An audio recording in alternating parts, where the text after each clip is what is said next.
Dear brothers and sisters in Christ,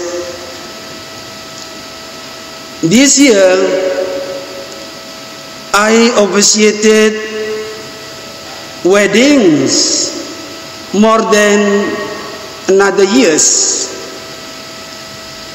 I didn't know. Couples came to me and asked, "Father, can you help me? Can you bless our love, our marriage?"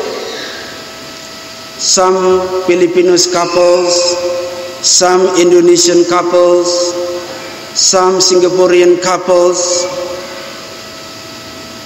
Every time I prepare for their wedding, I came that not all the couples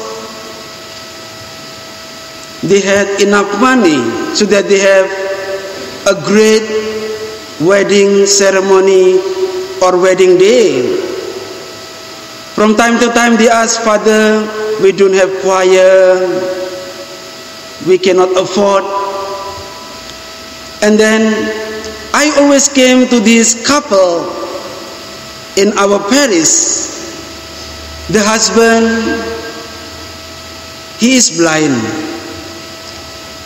The wife, thank God, she could see. And this man always helped in the wedding mass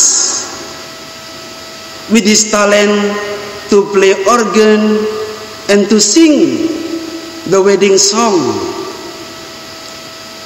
He cannot see, but God gave him the eye of spiritual life. Even he could contribute through his talent by playing the music and the song so that make the wedding mass more alive. And this couple, very simple couple, but they love one another. They give the witness. They want to participate to evangelize by contributing their talent to sing and to play music. My dear friend, in our life we come across people who cannot see, but their heart is so open. Their heart is so very sensitive to the needs of others. No wonder Bartimaeus in the gospel of today, he was not seeing Jesus, but he heard about Jesus from people who walk along the road, and they were talking about Jesus. This man, a man who can cure, a man was full of love and kindness. He wanted to see him. That's why he was waiting day by day on that road, hope that Jesus passed by that road. And the moment of grace came, and he shouted persistently, called to Jesus, "Son of David, have pity on me." But when the actual moment came, he faltered, because the crowd which had previously told him to keep quiet had to stand behind him. "Courage," they said, "get up, he is calling you." With the support of the crowd, we are told he was given the vision to follow Jesus along the road. My dear friend, we can see, thank God. But do we also have that sensitivity that our heart could see the needs of others. Let us make this year of faith to invite Jesus, to keep on calling to Jesus in our prayer, so that Jesus also can heal our spiritual blindness.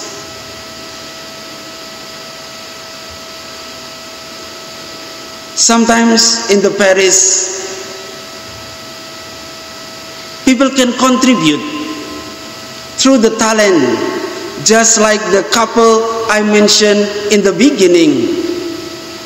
But because we shy, because we are afraid what the people will say about us, we are not able to step up and have courage and get involved and follow Jesus more faithfully. My dear new Eucharistic ministers, maybe many things going on in your mind, in your heart. Why Jesus chose you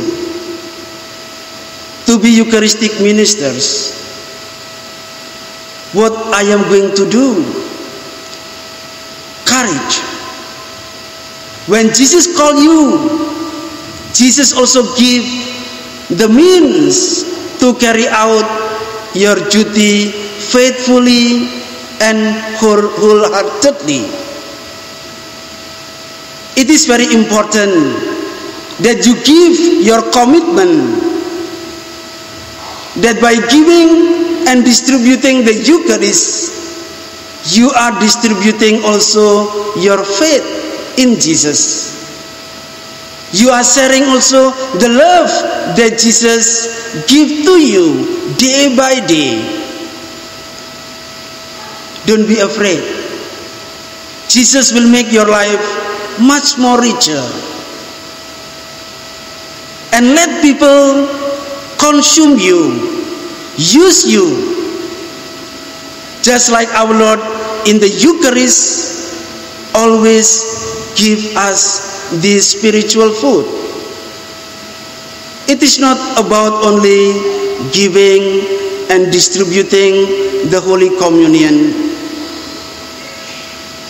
but it is giving your life yourself. So my dear friend, let the gospel of today, maybe we can feel like Bartimaeus, that we experience the spiritual blindness. But if we that spirit of openness and we get support from the community, we can carry out the mission that Jesus instructed to each one of us. I noticed this week, after we have this year of faith, more people came for confession, more parishioners came for daily mass. It is a good sign, and let we go in this direction. But at the same time, let us be aware and to be more sensitive to the needs of our loved one around us. Let us keep on praying so that you and me can be a good evangelizer in this new and this year of faith. To evangelize, to introduce Jesus, it is not depend on our intelligence, not depend on our creativity or cleverness. To influence other people to have Jesus in their life depend on the grace of God. You and me, we are only His instrument. Let us follow the guidance of our Pope Benedict XVI. Look at him. even though he is 85 years old, but he is still full of power to guide us and to introduce Jesus. So hopefully, my dear friend, this year of faith really become a year to be more open and to let Jesus heal our spiritual blindness. Let Jesus heal of our sin, and you and me become happier and more joyful Catholic. Amen.